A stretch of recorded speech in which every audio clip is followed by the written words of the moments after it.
welcome back to Minireefing. This is just a quick video with all the lights on. Just want to let you guys see for once and for all. I've been trying to show you what's in the sump, but it's always too dark. So this is what's going on in the sump.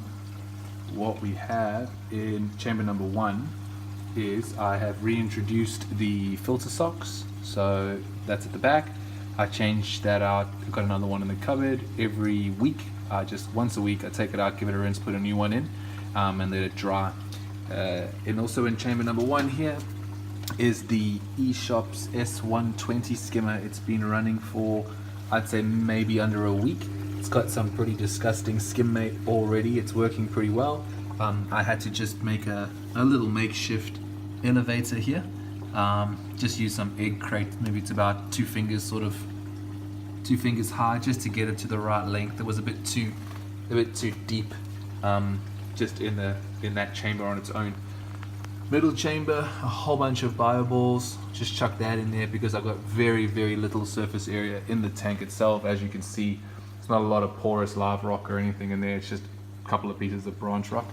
And then in this here, we've got last chamber, the ATO and the dosing pipes coming from the Triton. Now I've recommenced dosing 3 days ago. I'm just dosing tiny little amounts of the Triton Core 7 elements. Those are around the side here. Part 1, Part 2, Part 3A, 3A and B. And this is the Coral Box Wi-Fi doser. In here, we've got all of our electronics. These are the drivers for the MP10s. That one is the master, that one is the slave. And here we've got the light for the Pax Bellum running on a timer. At the moment, it's going for 6 hours a day. It goes on. Comes on probably about an hour after the lights in the tank go off. Now let's just quickly look on this side of the tank here. Here, what we have is a toothbrush for when I'm sleeping over. Not really. I use that to clean stuff off the rocks. Here is the Pax Bellum.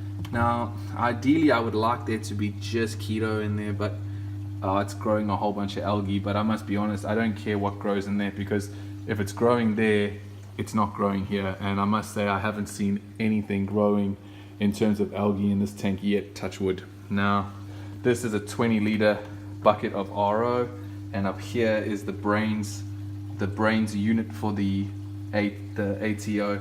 Runs through a hole I cut in the back of the IKEA cupboard, and that just runs through to the back there. I've got it hooked up, dropping into that chamber. When I had it on this side, it was working, but it was falling from such a height that it was making an annoying sound when I was trying to sleep. So now the tank runs pretty quietly. Yeah, that's pretty much it. So now you've seen what's happening underneath. I can see a bit of my reflection over there. You've seen what's happening underneath the tank and with all the lights on. And I'll keep you guys updated on what's going on with this once the Triton's been dosing. And now maybe you can see a bit better. This is what I throw in every day. I throw this into the second chamber where all the marine pure balls are. And this is, I'm about to feed now. So yeah, thanks for watching, and I'll keep you guys updated. Peace.